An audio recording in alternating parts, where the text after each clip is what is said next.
What if Ned Stark sacrificed himself to seal the Night King forever? A choice that would twist the very soul of Westeros. A blade raised not in war but in surrender. A sacrifice, not to save his family from a throne, but to save all of humanity from death itself. It begins with a question no one dared ask, because no one knew he had the answer. Winterfell stood silent. Snow fell in slow spirals from the blackened sky, muffling even the howls of wolves. Bran Stark, now the three-eyed raven, sat near the godswood, his eyes distant blank as ravens circled overhead. Jon Snow stood beside him, torn between duty and confusion, waiting for the one truth he knew would break him. The army of the dead had crossed the wall. The Night King was coming, and the living didn't stand a chance. But that's not the moment that changed everything. No. That came when Bran whispered 4 words that shattered time itself. He already knew how. Ned Stark. The man everyone believed died honorably in King's Landing. The father whose legacy haunted his children like a ghost wrapped in northern honor. He hadn't just died. He had chosen to die, but not only for his daughters or for peace or for pride. Bran had seen it. In 1,000 pieces of broken time, the truth had emerged like a sword through fog. Ned Stark had discovered something. Something buried deep beneath the crypts of Winterfell, sealed in blood and stone and magic so ancient, even the children of the forest feared it. A ritual older than the first men. A lock designed not to kill the Night King, but to trap him forever. The catch? It demanded a life, a sacrifice of absolute loyalty, bound in the blood of the North, connected to the first men by soul and name. And Ned, he had found it. He had kept it secret, even from his wife, even from Jon, even from Maester Luwin, because he had no intention of using it until now. Okay, pause. Did anyone else just get chills? Because this is where it gets absolutely insane. We thought Ned's death was tragic. It wasn't. It was the beginning of the one plan that could end everything. But why didn't he seal the Night King back then? Why wait? Because the lock could only be triggered when the Night King stepped foot on the bones of the old kings. When he entered Winterfell, and now he was on his way. Jon clenched his fist, staring at Bran in disbelief. You're telling me he planned this? My father, he knew the Night King would come. Bran's eyes flickered with 1,000 memories. He didn't know when, only that he would. And he prepared the way. How do we stop him? Arya's voice cut through the cold like a blade. Bran looked toward the crypts. We don't. At that moment, the air grew colder. A raven fell from the sky, frozen in midair. The godswood trembled, and beneath the castle the dead stirred. Meanwhile, in King's Landing, Cersei Lannister held court with an iron grip. News of the Night King was nothing more than a myth to her, propaganda meant to rally the North. She laughed when she heard Jon Snow had bent the knee. He traded his crown for a bedtime story, she sneered. But behind her, Qyburn's hands shook. His ravens had seen something at Eastwatch. Something terrifying, a dragon, an undead dragon. And yet Cersei did nothing, because some rulers don't believe in monsters until the monsters knock on their door. Back in the north, the preparations began. Sansa argued for walls and catapults. Arya trained harder than ever. Sam searched ancient texts for answers, but Bran sat still, watching the past unfold, until he found the one moment where his father made the choice. It was the night after Robert died. The Night Littlefinger whispered poison into Ned's ear, but instead of writing the truth about Joffrey's parentage, Ned had descended into the crypts, alone. He had opened the final chamber, sealed for 1,000 years, and there, in the silence, he knelt before the weirwood roots that wrapped around bones of kings long dead. He whispered his name, and the roots bled. Okay. Wait, what? Did that just happen? Ned Stark activated ancient blood magic by offering his name and soul to the land beneath Winterfell. That wasn't just a tomb. It was a prison, but now the lock was weakening. The Night King approached, not with speed, not with fire, with patience. He knew the truth too. He remembered the first men. He remembered what happened the last time he stepped into Winterfell. And this time he would not be sealed so easily. Jon tried to rally the North, but they were afraid, not of battle, but of the cold, the kind that crept into your lungs and stole your name, the kind that even fire couldn't stop. The North remembered. But this was different. One night Bran summoned Jon alone.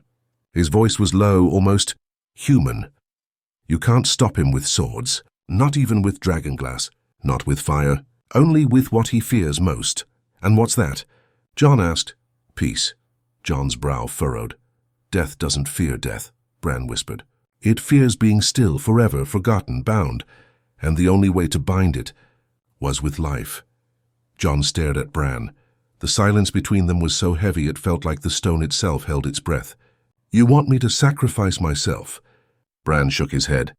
He wouldn't come for you. Not completely. Then who? The wind outside howled. Bran said nothing. But Jon already knew. He wasn't the one who carried the bloodline back to the First Men. Not like Ned. Jon was part Targaryen. Fire and blood. But Ned, he was pure North. The soul of Winterfell. And the lock needed Winterfell's soul. Okay, this is where it just breaks your heart. Because Jon realized the truth. His father had always intended to be more than Warden of the North. He intended to be its final defense, flash to the battlefield. The Night King's army moved like a shadow across snow. Dead horses, dead giants, whites in endless waves, and above them Viserion. Now a creature of frost and blue flame screamed into the night. Winterfell braced itself, but Ned Stark was already walking. No one saw him at first. Not even Jon. Not until the wind parted the mist, and there at the edge of the Godswood stood the man they all believed dead. Clad in black, sword at his side, head held high. Not a ghost, not a memory, real alive. Jon ran to him. Father! Ned didn't answer. His eyes met Jon's, and for a moment, the weight of every unsaid truth passed between them. Jon whispered, How? And Ned simply said, I never left. You still watching? Don't go anywhere. What happens next is going to shake every theory you've ever believed. Because what if I told you Ned Stark made a deal with the three-eyed raven before Bran ever fell? The timeline is unraveling. The dead are at the gate, and the one man we all thought was gone is about to walk into the crypts. One last time to end it all, but here's where. It gets even darker. The seal needs more than a body, it needs a soul that will choose the sacrifice. And when Ned enters the chamber beneath Winterfell again, this time, for the last time, he doesn't bring a sword, he brings a name, his own. And the Night King? He smiles, because he remembers Ned Stark, and he knows this isn't just a battle. It's the reckoning of an old promise. Just a battle. It's the reckoning of an old promise. The gates of Winterfell groaned under the pressure of a storm that wasn't made of snow or wind, but of death. Every soul inside the castle held their breath as the sky above dimmed. Not from clouds, but from the wings of Viserion, the undead dragon circling slowly overhead, like a vulture before a feast. The army of the dead didn't march. They waited, as if they too knew something was about to happen. Something older than war, something far more permanent than fire. Beneath their feet in the ancient crypts of Winterfell, Ned Stark descended step by step into the silence that had once welcomed him like a tomb. But this time he wasn't here to hide secrets. He was here to offer everything he had left. Behind him Jon followed, his hand trembling on the hilt of Longclaw. He wasn't sure whether to stop his father or protect him. Both choices felt wrong. Ned, Jon whispered, his voice cracking under the weight of disbelief and grief. You don't have to do this. We'll fight. We've got dragonglass, we've got Dany's dragons, Ned turned. His expression was calm, too calm. We already lost, Jon, they just haven't realized it yet. Okay, pause. This is where you feel that tight twist in your chest, right? Because we're not watching heroes make battle speeches or swing flaming swords. We're watching the man who raised Jon, who taught him honor, sacrifice, and silence, stand in front of the grave of his ancestors and prepare to give himself up to stop the end of the world. Arya had followed too, but silently, hidden in the shadows like she always did. She pressed her hand to the cold wall, staring down at her father, at the man who had always seemed so distant, yet had built everything she was. She didn't move. She didn't cry, but her eyes said everything. I saw you die, she said finally. You saw what I wanted you to see, Ned replied without looking at her. You let them kill you. I had to. Why? He turned to her, and for the first time you could see it. Ned Stark wasn't made of stone. He was breaking too, just slower, because if they believed I lived, they'd come looking. And if they looked too hard, they'd find this. He pointed to the weirwood roots in the back of the crypt. They pulsed faintly, like veins, as if the tree was alive beneath the stone. This was never about thrones, Ned said, almost to himself. It was about him, He was always coming. Even when the South bickered over crowns and bastards, the Night King watched. He waited, and now, it's time. But Jon still didn't understand. What happens if you do this? I don't die, Ned said quietly. I disappear. Every memory, every story, every whisper of who I was, it will be sealed with him. We become the lock together. And that's when it hit Jon like a blade to the gut. This wasn't death. It was erasure, no statues, no songs, no legacy, just a gone. But that was the only way to stop the Night King from ever rising again. Up above, the castle shuddered. The dead began to move slowly, not rushing to attack but stepping forward, as if summoned, as if drawn. Bran, still seated by the godswood, whispered something only the trees could hear. His eyes rolled back, and the wind shifted. The Night King had entered Winterfell, direct address break. Okay, this is it. The moment we all thought could never happen. Ned Stark, the man who died before the real war ever began, is now the only one standing between life and total darkness. But here's the insane twist. He isn't going to fight the Night King, he's going to bind him. And the way he does it is going to break you. Back underground, the walls began to pulse. The roots of the weirwood expanded, cracking the stone. Blood seeped from the corners. Ancient runes, forgotten even by the Meisters, lit up along the crypts. This wasn't a burial ground anymore. It was a spell chamber. The Night King walked past the gates without resistance. The fire pits lining the entrance died with a sigh. Viserion landed on the battlements, staring with undead eyes at the keep he had never seen in life. The dead didn't attack. They stopped. Lined up waiting because the Night King wasn't here for war. He was here for Ned Stark. The two met beneath Winterfell face to face. Light and shadow. Life and death and the Night King. Smiled. This wasn't their first meeting. Ned stepped forward. You remember me? A memory echoed. The old forest. The children of the forest. A young man not yet crowned. A face filled with fear. And a ritual half completed. I stopped you once, Ned whispered. The Night King tilted his head. You came for the North, Ned said, but the North won't come for you. Then he knelt. Not in submission. In offering, the roots reached for him, wrapped around his arms, his legs, his chest. Tell Jon, he was always my son. And then the chamber exploded with light. Okay, hold up. What we're seeing here is the actual moment the myth becomes reality. Magic isn't fireballs and dragons. It's sacrifice. It's blood. It's choice. And Ned Stark, quiet, cold, honorable Ned, just gave up his entire existence so the world could forget death ever walked. Above, the Night King screamed. His army collapsed in seconds. Not fell, not burned, just cracked like glass. One by one, the whites shattered into dust. Viserion fell from the wall, bones splintering into snow. And the Night King. He didn't fight it, because this time he had no door left to escape through. The roots of the weirwood wrapped around him, pulled him back. Not just into the earth, but out of time. He and Ned together, locked behind the oldest magic, and Westeros. Jon and Arya burst into the crypt too late. There was no body, no bones, no blood, just silence, and the weirwood stopped bleeding. Above ground, Bran opened his eyes. Sansa collapsed in tears. The army of the dead was gone. Just like that. But so was the man who had built them all, and no one remembered, not truly, because part of the magic's price was that the world would forget Ned Stark ever existed, except one Bran, the last witness. But even he couldn't speak the name anymore.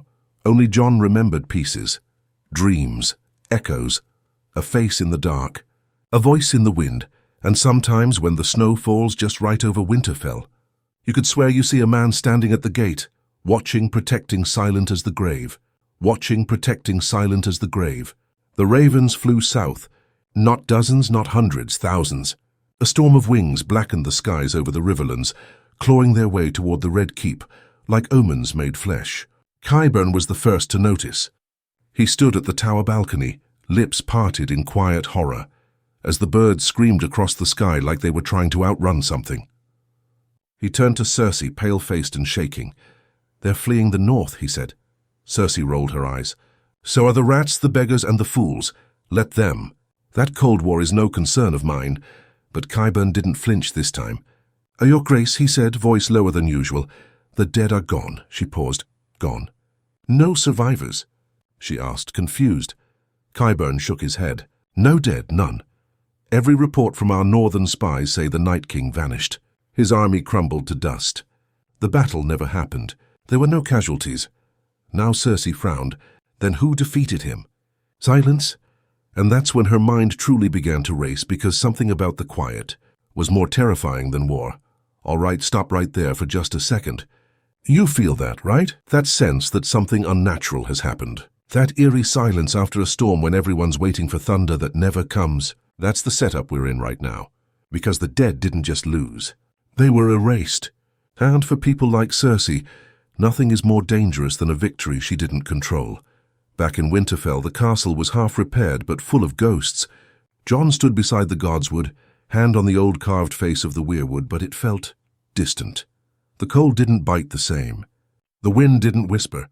Even the roots beneath the tree didn't hum. Ned was gone, not just gone, but sealed. Forever. Jon hadn't spoken since the night in the crypt. Not to Arya, not to Sansa, not to Daenerys. He wandered the halls like a shadow of himself, and the people began to notice.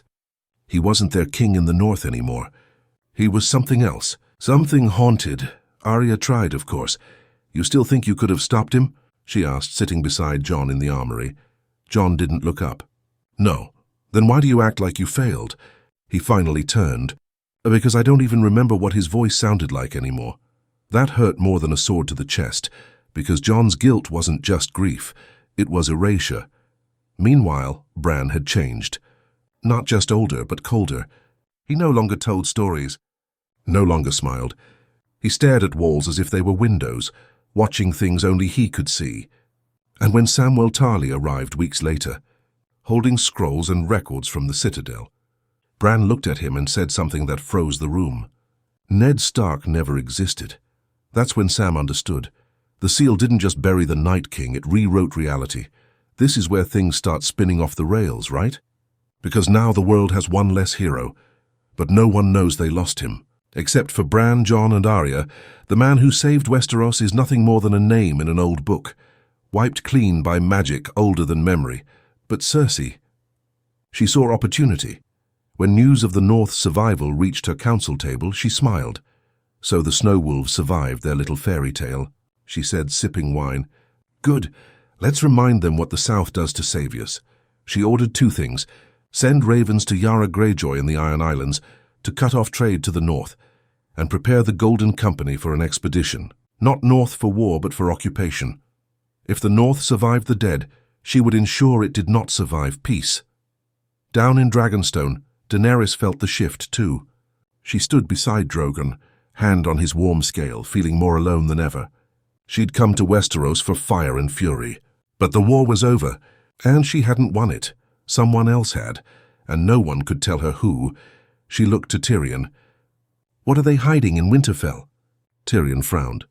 I don't know, but you suspect he didn't answer.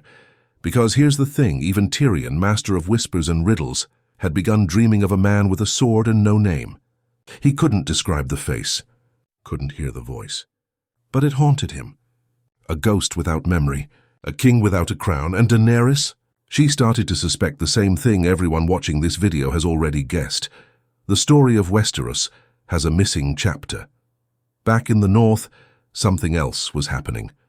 Children started dreaming of a man in the snow. Wildlings claimed a shadow watched over them at night. A few even said they heard the wolves howling different, sad, almost like mourning.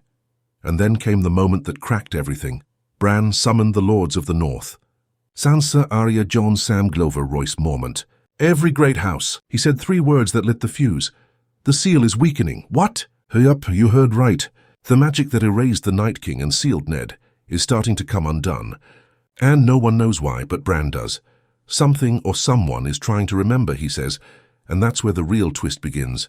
Because far to the east, in the ruins of Valyria, a red priestess was burning feathers in the fire, not for R'hllor, not for light, but to call back a name that was never supposed to return. Her whisper echoed in the flames. Eddard Stark. Okay, stop. That's the goosebumps moment, because this priestess isn't just summoning spirits. She's trying to undo the oldest sacrifice made in Westeros. And if the spell fails, the Night King stays buried. But if it succeeds, They both come back. Cersei, unaware of the danger, moves her pawns. Jon begins to question everything. Arya starts hunting shadows again, and Bran knows the next war won't be fought with steel. It'll be fought with memory, because the world might have forgotten Ned Stark, but the magic never did. The ravens stopped flying. Not one. Not a single wing in the skies above Westeros. Bran noticed it first. Sitting beneath the godswood, unmoving as ever, eyes lost in time. Then came the silence, no cause, no wind. Just stillness. The kind that hums in your bones before the world breaks open. And then Bran said the words that sent a chill through every corner of Winterfell. The seal is cracking. Jon was the first to react. He didn't ask how. He didn't need to. Deep inside he'd felt it. In his dreams. In the way the air seemed heavier. In the way Winterfell's stones whispered things they shouldn't. But here's where it gets absolutely unhinged. Because it wasn't the night king who moved first. It was Ned, not alive, not ghost, something else, something half-remembered. Jon woke one night in a cold sweat. The fire had gone out in his room. Not burned down, just extinguished. Like someone had breathed the flame away. And standing in the far corner, nearly swallowed by shadow, was the shape of a man. No face, just the outline of a northern cloak and a sword too familiar to forget. "Father?" Jon whispered, but the shape didn't answer. It only stepped back and disappeared into the wall. Okay, what? This isn't just a haunting. This is the soul of Ned Stark trying to resist the erasure. The magic that sealed the Night King is unraveling, because Ned's memory refuses to die. That's the real cost of sacrifice. He didn't just give up his life, he gave up being remembered. And now, something's breaking through. Arya had the same dream that night, except hers was worse. She didn't see Ned standing. She saw him kneeling, wrapped in weirwood roots, mouth moving soundlessly, eyes wide with terror, like he was screaming through water. But no sound came. She woke up gasping, dagger in hand, staring at the shadows on her wall. And when she ran to the godswood to find Bran, he was already waiting. "You saw him," he said. She nodded, trembling. "He's still there," Bran's voice was low. Not for long. Meanwhile, far across the narrow sea, the Red Priestess continued her ritual. Not Melisandre. This one was older, wilder, her name lost to fire and time. But her eyes burned like twin suns, and she had waited for this moment for over a century. Not to save the world, not for prophecy, but because she remembered Ned Stark, not the man, the promise. Because long before the White Walkers rose, there was an agreement between the fire god and the old gods of the north. If ever the dead crossed the wall, one soul would be taken in exchange for sealing the threat, but that soul must stay forgotten, unless someone remembered.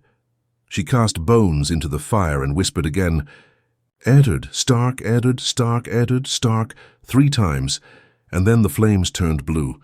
Let's pause right here, because this is where we hit our twist. The seal wasn't permanent. It was conditional. As long as the world forgot Ned Stark, the Night King stayed locked. But someone out there, intentionally or not, just started remembering. And that cracks the lock from both ends. Back in King's Landing, Cersei received news from Qyburn that should have chilled her, but she didn't flinch. A priestess burning birds across the sea? She scoffed. Let her play with fire. I have armies, but Qyburn looked pale. Your Grace, the dreams are spreading. What dreams? Everyone. All over the capital. They're seeing a man, sword in hand, kneeling to a tree. Over and over, Cersei stood slowly. And what of it? Qyburn leaned closer. The same man from Winterfell's statue. The one whose name disappeared from the records. Cersei froze, because now it wasn't just superstition. Now it was memory, trying to bleed through history. She didn't believe in magic, but she believed in control, and this was something she couldn't control. In the north, Bran began preparing for the inevitable. He called a meeting of the Starks, Sansa, Arya, Jon, even Sam arrived, scrolls in hand, visibly shaken. I think he's fighting it, Sam said, laying out the pieces. Not just the Night King, Ned, his soul. It's trying to hold the lock closed. But something is pulling him out. Arya's voice cracked. So what happens if he breaks through? Bran's voice was soft, flat. Then they both come back. Wait, what? You thought the Night King was gone for good. No, the seal didn't kill him, it bound him to Ned Stark's soul, and now, with the seal unraveling, Both are pushing toward the surface, one to destroy, one to warn. And here's the darkest twist yet. Ned might not be able to stop him this time, because memories are fragile, and the world has already forgotten who he is. Bran said it best. We didn't just seal the Night King with honor. We sealed him with identity. But now the identity is breaking, and Westeros is dreaming of a man it can't name. Down in the crypts, the weirwood roots have started to wither. Black veins crawl across them like poison.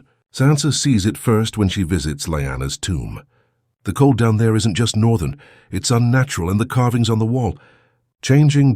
Ned's name is reappearing. One letter at a time, E, DD. The seal is failing. And in the distance, on the edge of the shivering sea, ice cracks like thunder as something ancient stirs. Not the Night King, something worse. The part of him that was left behind. The source. The source.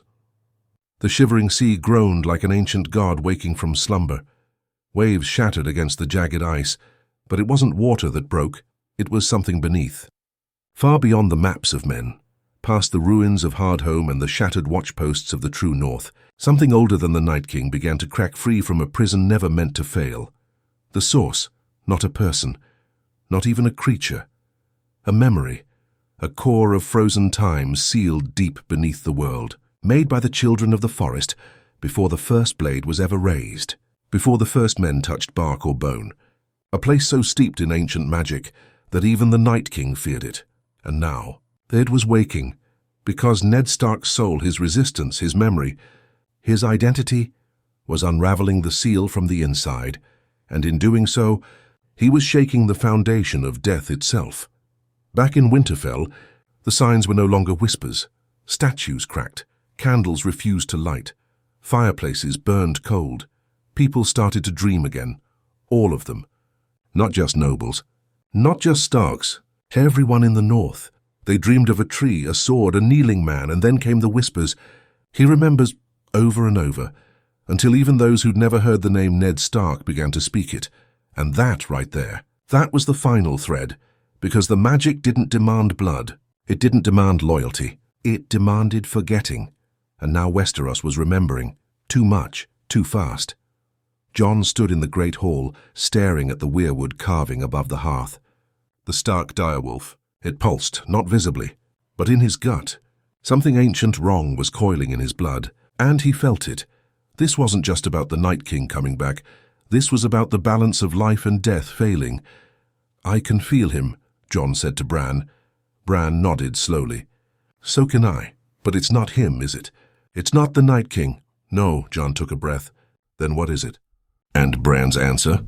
One word, truth. Let's pause. Because this right here, this is the moment the story flips inside out. You thought it was about defeating the Night King. You thought Ned's sacrifice was about stopping one man. But it was never just that. The seal was a containment spell, not just for the Night King, but for the truth of what death is. And if it breaks, the entire world forgets how to die. That's right, the cost isn't another war. It's something far worse, eternal life, but not the kind anyone wants, not peace, not joy, endless walking, endless memory, endless undeath. Arya saw it first in her dreams, not a battlefield, not fire and blood, but people, millions of them, wandering, lost, unable to die, stabbed, starved, frozen, still walking. She woke up screaming. Sansa began hearing voices in her sleep. The same line over and over, "If the seal breaks, we all remember forever." Even Tyrion, far to the south with Daenerys, started having flashes, visions, the Red Keep rotting beneath snow. Jaime Lannister speaking in tongues. Cersei's face half gone, half frozen, commanding the dead with a smile. He didn't drink that night, he couldn't, because deep down, he remembered Ned Stark, and the fact that he could remember him now.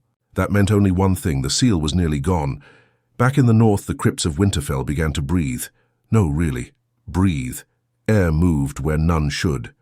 Dust fell like snow. The roots of the weirwood groaned, not with life but with strain. Like something buried too deep was trying to rise. Jon went down first, alone. He found the tomb cracked open. Not empty, but changed. Ned. Stark's bones were still there, what little remained, but wrapped in black roots fused into stone. His sword ice was gone. Vapor in the air shimmered like a mirror. Jon reached toward it, and suddenly he was elsewhere, a memory, a vision, a moment from before. He saw Ned Stark standing in the snow, sword in hand, the Night King across from him, weirwood roots coiling like serpents, the spell beginning to form. But something else stood behind the Night King, a shadow, not man, not beast, not god, a form woven from silence even. The Night King seemed afraid. Jon blinked. He was back in the crypt, breathing. Hard ice crawling up his boots, and behind him a voice, Jon, soft, familiar, broken. He turned. Ned Stark stood there, but not the same. His face flickered like smoke in wind. His eyes glowed faint blue. One hand was flesh, the other bone. "I can't hold it much longer," Ned whispered. Jon fell to his knees. "Father?" Ned smiled almost. "You have to seal it again." "How?" Ned pointed to his chest. "You okay? What?" "You're telling me Jon Snow, not just Ned, has to be the second seal?" "Yes, because now the balance has shifted. It took one man's sacrifice to bind the Night King, but it takes two to bind the truth of death itself. And Jon is the other key. He's both fire and ice, Targaryen blood, Stark name. He is the living contradiction, and that contradiction is what the Shadow fears most. But here's the cost. If Jon seals the truth, he forgets everything. His name, his family, Daenerys.Arya.Ned. He becomes the wall, not a legend, a permanent memory anchor between death and life, a new god, trapped forever in silence. Jon stood, tears streaming down his face. "Is there no other way?" Ned's voice cracked. "If there was, I would have taken it. And that right there, that's what breaks you. Because Jon Snow, this man who's already died once, already given everything, is now being asked to give up the only thing he has left, his story." Bran appeared beside him, eyes glowing. "You have one day to decide." And then everything collapsed. The shivering sea shattered. The dead began to dream again. The Night King's soul whispered through the winds. And Cersei? She opened a letter from Qyburn that simply said, "It's starting." Simply said, "It's starting." The world didn't end in fire. It ended in memory. As dawn broke across Westeros, no one spoke of war. No banners flew. No swords were drawn. Instead, people woke with names on their tongues they didn't remember learning. Ned Stark, the man who knelt, the man who vanished. A name that had vanished from every book, every scroll, every story, now whispered from village to village like a ghost, breaking through the skin of the world. And at the center of it all stood Jon Snow. He didn't speak. He couldn't, not since the crypt. His eyes were still his, but deeper, darker, like something vast had settled behind them. Bran sat across from him beneath the weirwood, the last of the old leaves still rustling despite the still air. "It's already begun," Bran said. "The dead are waking in memory. Not in flesh, but it won't stop there." Arya stood a few feet away, silent, pale. "What happens when they remember themselves?" Bran didn't answer, because they all knew. If Jon refused the second seal, death would lose its place. The walls between the living and the dead would blur, not with blood, but with remembrance. Every soul who ever died would claw back into the minds of the living. They wouldn't be monsters, they'd be family, lovers, enemies, every mistake, every grief, every guilt endless forever. Jon finally spoke. "I saw them." "Not the Night King, the others." Bran looked up. Jon's voice was hollow. "The ones he feared, the ones that came before even him. They aren't dead. They aren't alive. They're waiting. And when they cross back into this world, there'll be no killing them." Arya whispered. "So what do we do?" Bran turned toward Jon. "He chooses. And now this is it. The final moment. The sacrifice that dwarfs them all. Because Jon isn't just being asked to die. He's being asked to become unreal. A boundary, a seal, a wall made of willpower and memory, and once he accepts, no one will ever remember he existed, except Bran, the three-eyed raven, the last memory, the final witness. That night, Daenerys arrived at Winterfell. She found Jon standing beneath the weirwood, dressed in black. No armor, no blade. "Just silent resolve. You're leaving," she said. Jon looked at her. She stepped closer. "I don't know what they're asking you to do, but I know what I'm asking." He waited. "Stay." Jon said nothing. "I don't care what Bran sees. I don't care what spells are breaking. I came here to rule, but I'll walk away from all of it. If you stay. Still silence, and then his hand brushed hers gently for the last time. "I'm sorry," John whispered, "but someone has to close the door." She pulled him. Close they kissed, and when she opened her eyes, he was gone, just like that. No flash of light, no storm, no scream, just but gone. The seal was reformed, and the next morning, no one remembered Jon Snow, not even Daenerys. She stood beneath the godswood, eyes glassy. Bran stared into the fire. Arya paced, confused. "There was someone," she muttered. Sansa frowned. "Who? I don't know. I just feel like something's missing." Down in the crypts, Ned Stark's bones had vanished.